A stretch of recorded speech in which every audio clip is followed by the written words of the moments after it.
Hi friends, నేను మీ వెంకటేశ్వర రెడ్డి. మరి ఈ వీడియోలో విద్యా దృక్పథాలు కాన్సెప్ట్ ను బేస్ చేసుకొని మరి ఏపీ అండ్ టిఎస్ ఇద్దరికి యూజ్ అవుతుంది. మరి పై కాన్సెప్ట్ ను బేస్ చేసుకొని ఎస్పెషల్లీ ఈ వీడియోలో న్యూపా ఎన్యుఈపిఏ న్యూపా, అదే విధంగా సిమాట్ ఎస్ఐఈఎంఏటి సిమాట్, సిఏబిఈ కేబ్, నెక్స్ట్ ఈఎఫ్ఎల్యు ఈఫ్లు, ఈ 4 టాపిక్స్ ను బేస్ చేసుకొని పిన్ టు పిన్ క్లియర్ గా మెయిన్ పాయింట్స్ అన్ని క్లియర్ గా ఎక్స్ప్లెనేషన్ ఇవ్వడం అయితే జరిగింది. నెక్స్ట్ ఎక్స్ప్లెనేషన్ పరంగా అబ్జర్వ్ చేస్తే న్యూపా ఎన్యుఈపిఏ న్యూపా, మరి ఈ కాన్సెప్ట్ ను బేస్ చేసుకొని ఈఎస్ చాలా చాలా ఇంపార్టెంట్. అంటే ఫస్ట్ ఏం పేరు ఉన్నది, దాని తర్వాత ఏ పేరుగా మారింది, దాని తర్వాత ఏ పేరుగా మారింది, ఏ సంవత్సరంలో మారింది, ఇయర్స్ రీనేమ్స్ చాలా ఇంపార్టెంట్. అదే విధంగా ఇక్కడ అబ్రివేషన్స్ కూడా చాలా ఉన్నాయి, అవన్నీ నోట్ చేసుకోండి. ఫస్ట్ అబ్రివేషన్స్ మనం ఒక్కసారి అబ్జర్వ్ చేస్తే న్యూపా ఎన్యుఈపిఏ విస్తరణ రూపము అంటాడు.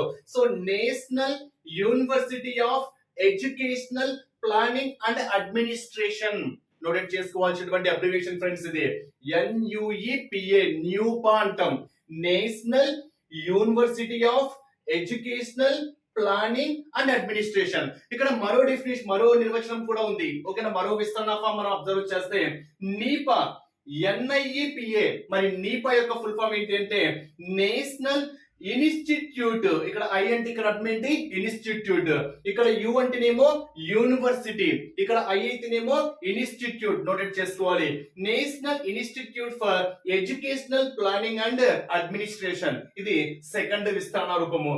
నెక్స్ట్ యునెస్కో, మరి యునెస్కో ఫుల్ ఫామ్ ఏంటి అంటే united nations educational scientific and cultural organisation.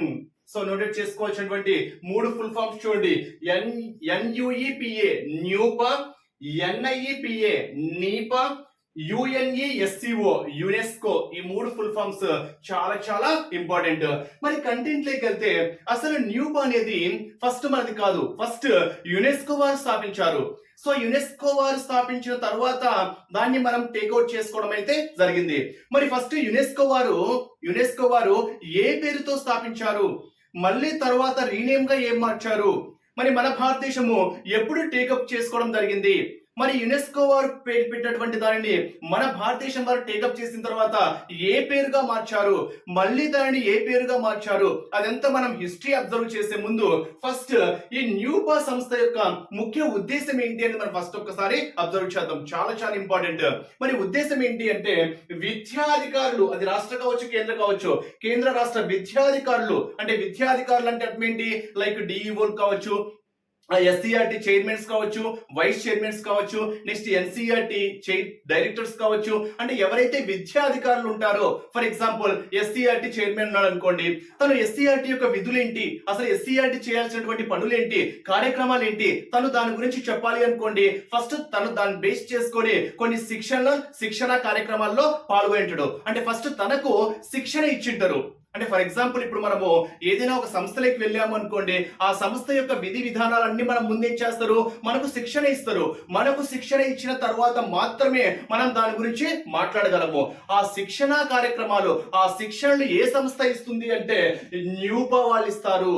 అంటే ఎన్యుఈపిఏ అంటే న్యూపా యొక్క ముఖ్య ఉద్దేశం ఏంటి అంటే డిఈఓలకు, ఎన్సీఆర్టీ, ఎస్సీఆర్టీ చైర్మన్లకు, వైస్ చైర్మన్లకు వీళ్ళందరికీ శిక్షణ ఇచ్చేటువంటి సంస్థ ఏంటి అంటే ఎన్యుఈపిఏ. నోటెడ్ చేసుకోవాల్సినటువంటి ఒక ఇంపార్టెంట్ పాయింట్ గా చెప్పుకోవచ్చు.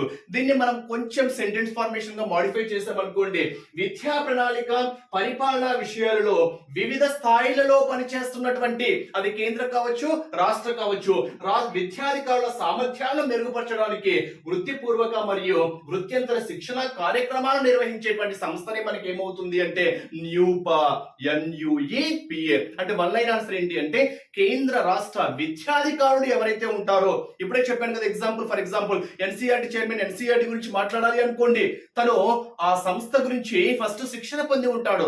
శిక్షణ పొందిన తరువాత మాత్రమే దాని గురించి మాట్లాడగలడు. మరి అలాంటి శిక్షణ, అలాంటి అధికారులకు శిక్షణ ఇచ్చేటువంటి సంస్థ ఏంటి అంటే న్యూపా. నోటెడ్ చేసుకోవాల్సినటువంటి ఒక ఇంపార్టెంట్ బిట్. మరి న్యూపా యొక్క ఫుల్ ఫామ్ ఏంటి, national university of educational planning and administration. దీన్ని మనం తెలుగులో ఏమంటాము అంటే జాతీయ విద్యా ప్రణాళిక. చూడండి, జాతీయ విద్యా ప్రణాళిక మరియు నిర్వహణ సంస్థ అంటాం. జాతీయ విద్యా ప్రణాళిక మరియు నిర్వహణ సంస్థ అంటాం తెలుగులో అయితే. ఫస్ట్ ఈ న్యూపా అనే పేరు ఎలా వచ్చింది, అసలు దీనికన్నా ముందు ఏమైనా పేర్లు ఉన్నాయా అంటే ఫస్ట్ మనం హిస్టరీ చూస్తే దానికి చాలా క్లారిటీగా అర్థమవుతుంది. అంటే కేంద్ర రాష్ట్ర విద్యాధికారులకు శిక్షణ ఇచ్చేటువంటి సంస్థ ఏంటి అంటే న్యూపా. అంతవరకు ఓకే. మరి ఫస్ట్ మనము హిస్టరీ అబ్జర్వ్ చేస్తే అసలు న్యూపా అనేది ఫస్ట్ మంది కాదు. సో ఆ న్యూపా కన్నా ముందు అంటే ఫస్ట్ యునెస్కో వారు స్థాపించారు.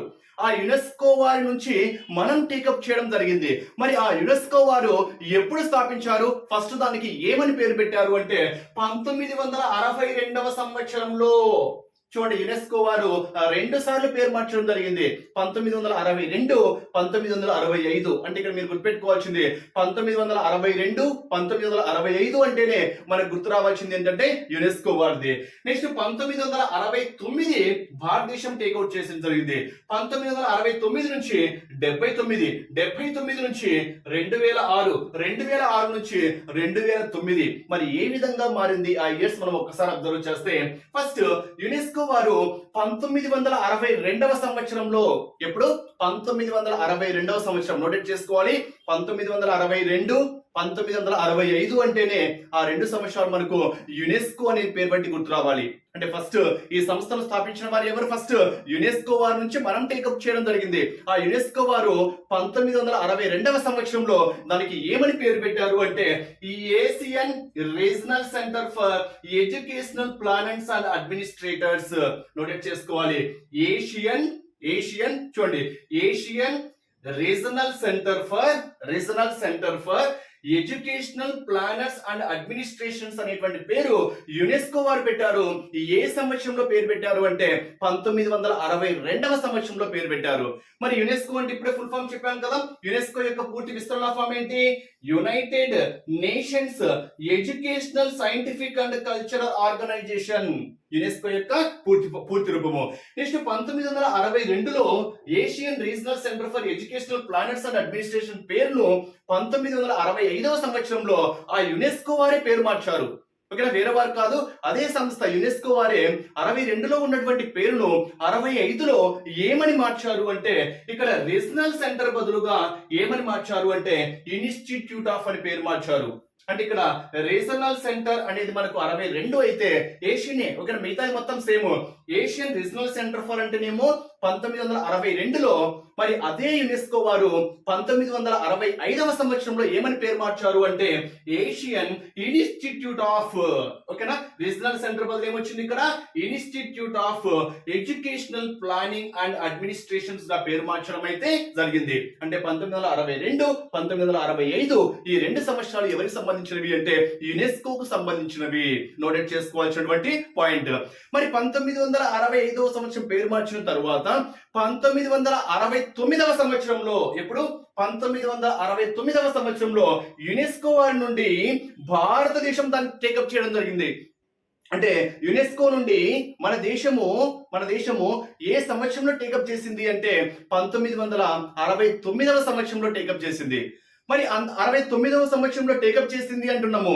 మరి 65వ సంవత్సరంలో ఉన్నటువంటి పేరుని మరి మన దేశము 1969లో టేకప్ చేసి దానికి మళ్ళీ పేరు మార్చారు మన దేశం వాళ్ళు. మరి మళ్ళీ మన దేశం వారు ఏమని పేరు మార్చారు అంటే నేషనల్ స్టాఫ్ కాలేజ్ ఫర్.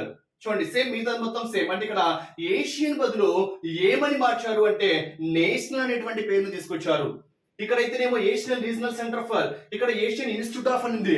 మరి ఏషియన్ ప్లేస్ లో మన వాళ్ళు ఏమని పేరు మార్చారు అంటే నేషనల్ అనేటువంటి పేరు తెచ్చారు. అంటే national staff college for Educational Planners and administration గా మన దేశం వారు 1969వ సంవత్సరంలో పేరు మార్చడం అయితే జరిగింది. ఇది మీరు గుర్తుపెట్టుకోవాలి. నెక్స్ట్ 1969వ సంవత్సరం నుండి ఎగ్జాక్ట్ గా ఆఫ్టర్ 10 years 1979లో 1979లో. మరి 69లో ఉన్నటువంటి national staff college for Educational Planners and administration పేరుని 1979వ సంవత్సరంలో నీపాగా పేరు మార్చడం జరిగింది. ఏమని? నీపా, NIEPA. అంటే నీపా అనేటువంటి పేరు ఎప్పుడు ఏర్పాటు చేశారు అంటే 1979వ సంవత్సరంలో ఏర్పాటు చేయడం అయితే జరిగింది. మరి నీపా యొక్క ఫుల్ ఫామ్ ఏం చెప్పాను? నేషనల్, ఇక్కడ ఐ అంటే అర్థం అంటే institute for educational planning and administrations. అంటే ఇక్కడ యు అంటేనేమో యూనివర్సిటీ, ఐ అంటేనేమో ఇన్స్టిట్యూట్. అంటే న్యూపాగా ఎప్పుడు పేరు మార్చారు, ఎప్పుడు ఏర్పాటు చేశారు అంటే 1979వ సంవత్సరంలో national staff college for Educational Planners and Administration పేరును 1979వ సంవత్సరంలో మన దేశం వారు ఏమని పేరు మార్చారు అంటే నీపాగా పేరు మార్చడం అయితే జరిగింది. మరి ఈ నీపాగా ఉన్నటువంటి పేరు మళ్ళీ న్యూపాగా ఎప్పుడు మార్చారు అంటే 2006 ఆగస్టులో మార్చడం జరిగింది. చూడండి ఎంత హిస్టరీ ఉందో చూడండి. మరి ఇక్కడ కూడా 1979 నీపాగా ఎప్పుడు ఏర్పాటు చేశారంటే 1979 జూలై 1న ఏర్పాటు చేయడం జరిగింది. అంటే ఇక్కడ 1969 నుండి 1979లో నీపాగా మార్చారు అని చెప్పాను. NIEPA నీపాగా మార్చారు. మరి ఎగ్జాక్ట్ చెప్పాలి అంటే 1979 జూలై 1లో నీపా అనేది ఏర్పాటు కావడం అయితే జరిగింది. మరి 1979 నీపా ఏర్పాటు చేశారు అని చెప్పాను. మరి 79 తర్వాత 2006 ఆగస్టులో ఆ నీపా అనేది ఎలా పేరు మారింది అంటే న్యూపాగా పేరు మారింది. అంటే న్యూపా అంటేనే మనకి ఏం గుర్తు రావాలి? 2006 ఆగస్ట్. చూడండి ఎంత హిస్టరీ ఉందో. 1979 అంటే నీపా, 2006 అంటే న్యూపా.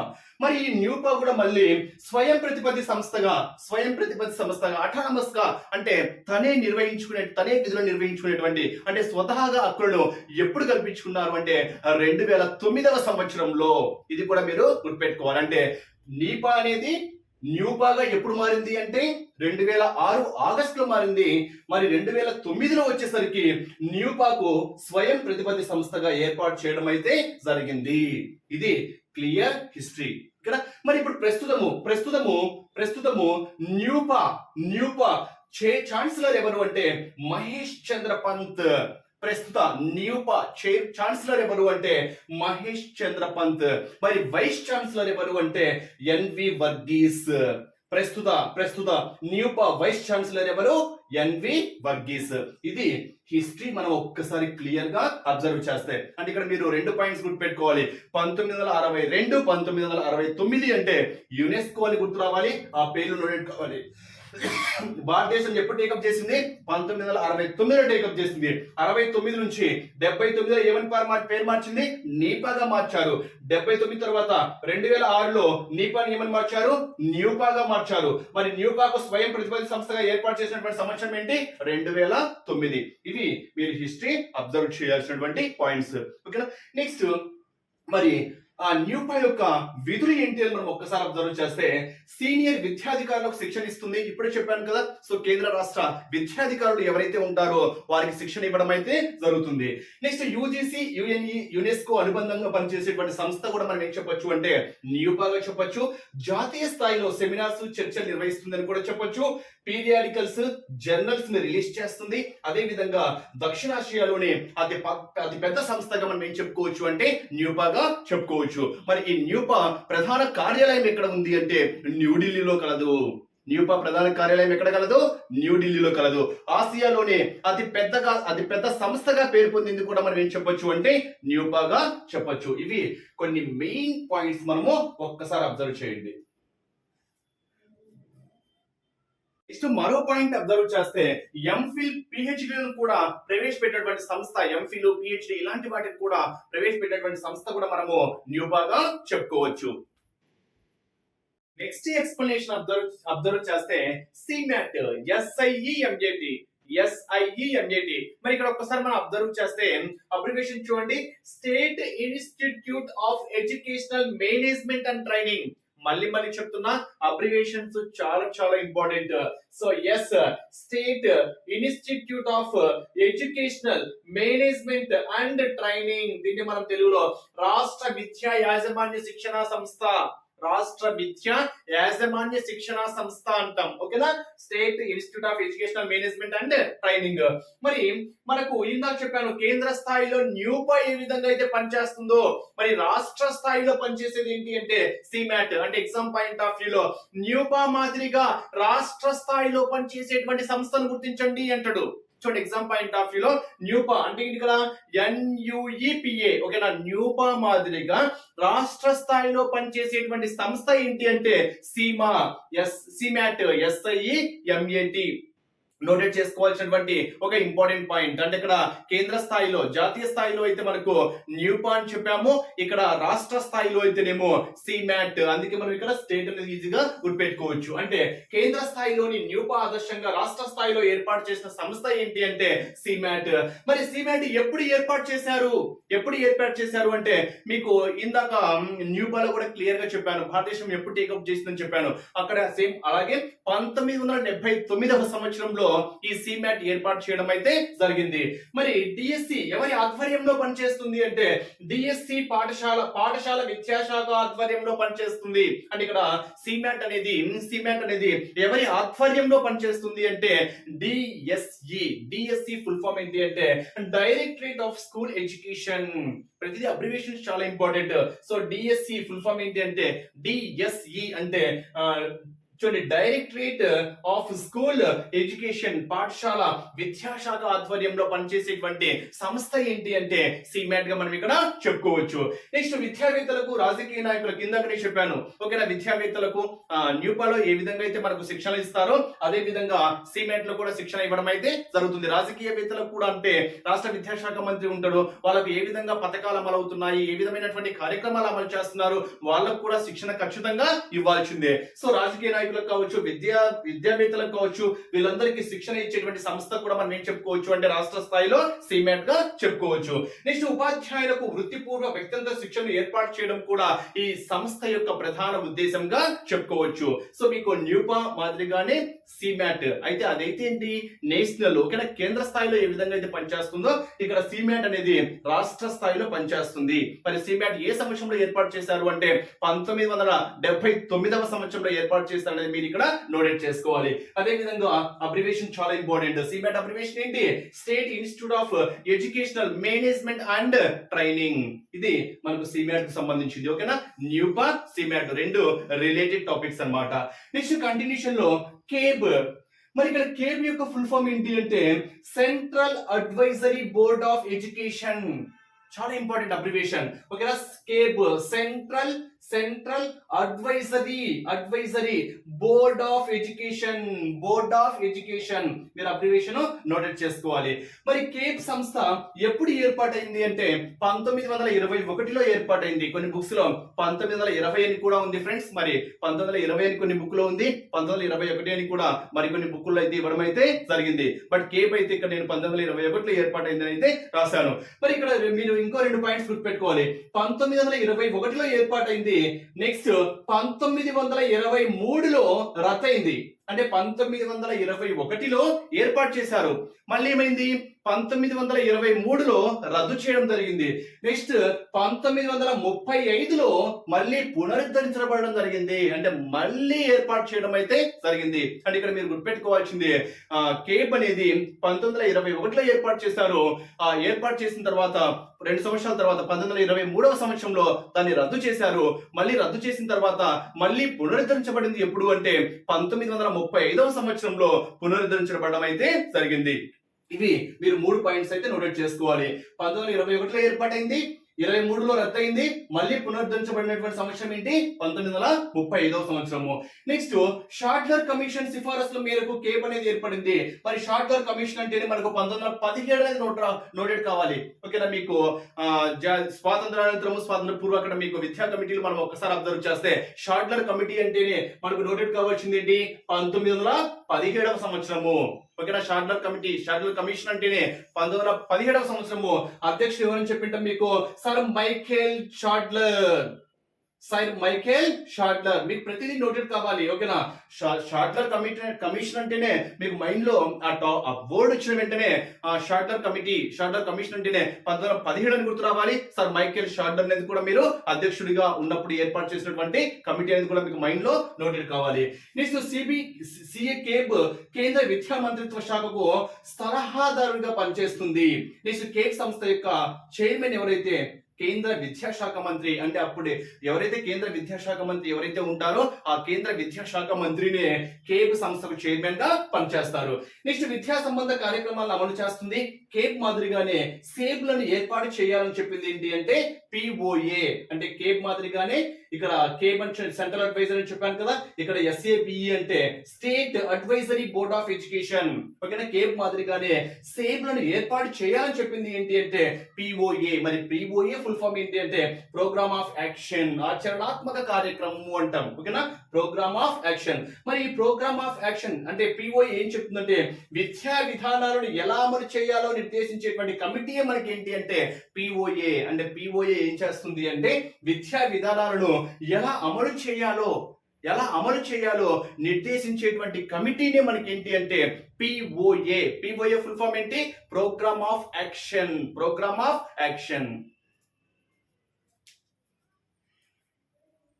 నెక్స్ట్ ఎక్స్ప్లెనేషన్ అబ్జర్వ్ చేస్తే ఇఫ్లు, ఈఎఫ్ఎల్యు. సో మరి ఇక్కడ ఇఫ్లు యొక్క ఫుల్ ఫామ్ ఏంటి అంటే the English and foreign language university. ఈ అంటే ఇక్కడ ఇంగ్లీష్, ఎఫ్ అంటే ఫారిన్, ఎల్యు అంటే లాంగ్వేజ్ యూనివర్సిటీ. తెలుగులో అయితే ఇంగ్లీష్ విదేశీ భాషల కేంద్ర సంస్థ. ఇఫ్లు అబ్రివేషన్ ఇంపార్టెన్స్ ని మళ్ళీ చెప్పాల్సిన అవసరం లేదు. ఇక్కడ English and foreign language university. ఇక్కడ మీరు గుర్తుపెట్టుకోవాల్సింది ఇఫ్లు ప్రధాన కార్యాలయం ఎక్కడ కలదు అంటే హైదరాబాద్ లో కలదు. చూడండి, ఇక్కడ ఇఫ్లు ప్రధాన కార్యాలయం ఎక్కడ కలదు? హైదరాబాద్ లో కలదు. మరి దీనికి కూడా కొంచెం హిస్టరీ ఉంది. ఆ హిస్టరీ మనం ఒక్కసారి అబ్జర్వ్ చేస్తే 1958వ సంవత్సరంలో అప్పటి ప్రధాని జవహర్ లాల్ నెహ్రూ సిఐఈని హైదరాబాద్ లో ప్రారంభించాడు. అంటే ఫస్ట్ సిఐఈ.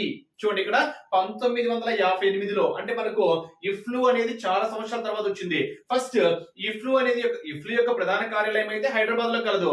మరి అప్పటి ప్రధాని 1958వ సంవత్సరంలో అప్పటి ప్రధాని నెహ్రూ సిఐఈని హైదరాబాద్ లో ప్రారంభించారు. మరి ఇక్కడ సిఐఈ ఫుల్ ఫామ్ చాలా ఇంపార్టెంట్.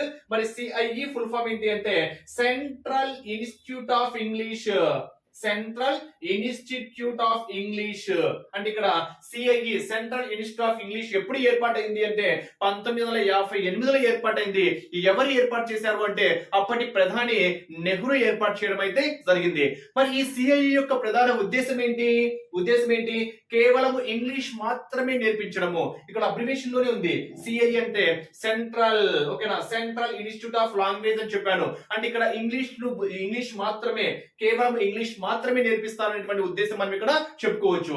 అయితే సిఐఈ అన్నది 1973వ సంవత్సరంలో సిఐఈఎఫ్ఎల్ గా మార్పు చెందింది. అంటే ఫస్ట్ ఏమో సిఐఈగా ఉన్నది. ఎప్పుడు? 1958వ సంవత్సరంలో. ఎవరు ఏర్పాటు చేశారు? నెహ్రూ ఏర్పాటు చేశారు. మరి సిఐఈ అనేది సిఐఈఎఫ్ఎల్ గా ఎప్పుడు పేరు మార్చారు? 1973వ సంవత్సరంలో పేరు మార్చడం అయితే జరిగింది. మరి ఇక్కడ సిఐఈ ఉద్దేశం ఏంటి? కేవలం ఇంగ్లీష్ మాత్రమే నేర్పించడము. మరి సిఐఈఎఫ్ఎల్ ఉద్దేశం ఏంటి? ఇక్కడ ఎఫ్ అంటే ఫారిన్ లాంగ్వేజెస్ కదా, ఇంగ్లీష్ అండ్ ఫారిన్ లాంగ్వేజెస్. అంటే ఇంగ్లీష్ తో పాటు 10 విదేశీ భాషలను నేర్పించడము. ఓకేనా, ఇంగ్లీష్ తో పాటు 10 విదేశీ భాషలను నేర్పించడమే మనకు సిఐఈఎఫ్ఎల్ ముఖ్య ఉద్దేశంగా చెప్పుకోవచ్చు. మళ్ళీ సిఐఈఎఫ్ఎల్ అనేది ఓకేనా ఏ విధంగా మార్పు చెందింది అంటే ఈఎఫ్ఎల్యు గా మార్పు చెందింది. అంటే పేరు మార్చారు. అంటే ఇఫ్లుగా ఏ సంవత్సరంలో పేరు మార్చారు అంటే 2007వ సంవత్సరంలో మార్చడం అయితే జరిగింది. అంటే ఇక్కడ మీరు మెయిన్ 3 పాయింట్స్ హైలైట్ చేసుకోవాలి. ఫస్ట్ ఏమన్నది సిఐఈ ఏ సంవత్సరంలో? 1958వ సంవత్సరంలో. ఎవరు ప్రారంభించారు? అప్పటి ప్రధాని ప్రారంభించారు. సిఐఈ ఓకేనా సిఐఈఎఫ్ఎల్ గా పేరు మార్చారు. ఎప్పుడు? 1973వ సంవత్సరంలో. మళ్ళా సిఐఈఎఫ్ఎల్ అనేది ఎప్పుడు ఈఎఫ్ఎల్యు గా పేరు మార్చారు అంటే 2007వ సంవత్సరంలో మార్పు చెందించారు. మరి 2006వ సంవత్సరంలో పాయింట్ హైలైట్ చేసుకోవచ్చు. మరి 2006లో పార్లమెంట్ చట్టం ద్వారా సిఐఈఎఫ్ఎల్ కు సెంట్రల్ యూనివర్సిటీ హోదా రావడం అయితే జరిగింది. సెంట్రల్ యూనివర్సిటీ హోదా ఏ సంవత్సరంలో? సిఐఈఎఫ్ఎల్ కు సెంట్రల్ సెంట్రల్ యూనివర్సిటీ హోదా ఏ సంవత్సరంలో లభించింది అంటే 2006వ సంవత్సరంలో లభించింది. CIEFL అనేది EFLU గా ఎప్పుడు మార్పు చెందింది అంటే 2007వ సంవత్సరంలో మార్పు చెందడం అయితే జరిగింది. మీరు హైలైట్ చేసుకోవాల్సింది ఇవి. CIE తర్వాత CIEFL తర్వాత ELFU. 1958, 1973, 2007 CIEFL కు సెంట్రల్ యూనివర్సిటీ హోదా ఎప్పుడు లభించింది? 2006వ సంవత్సరంలో లభించింది. ఇఫ్లు ప్రధాన కార్యాలయం ఎక్కడ కలదు? హైదరాబాద్ లో కలదు. అది మీరు హైలైట్ చేసుకోవాలి. మరి ఇక్కడ CIEFL యొక్క ఫుల్ ఫామ్ ఏంటి? సెంట్రల్ ఇన్స్టిట్యూట్ ఆఫ్ CI అంటే ఇక్కడ CIE చెప్పాను, సెంట్రల్ ఇన్స్టిట్యూట్ ఆఫ్ ఇంగ్లీష్ అని చెప్పాను. Central institute of English and foreign languages. FL అంటే ఇక్కడ ఫారిన్ లాంగ్వేజెస్. నెక్స్ట్ ఇఫ్లు యొక్క ప్రధాన కేంద్రాలు ఏంటి అంటే షిల్లాంగ్ అండ్ లక్నో. షిల్లాంగ్ అండ్ లక్నో. మరి EFL ఛాన్సలర్ ఎవరు అంటే పసంద్ జీ గద్రే. మీరు నోటెడ్ చేసుకోవాల్సినవి.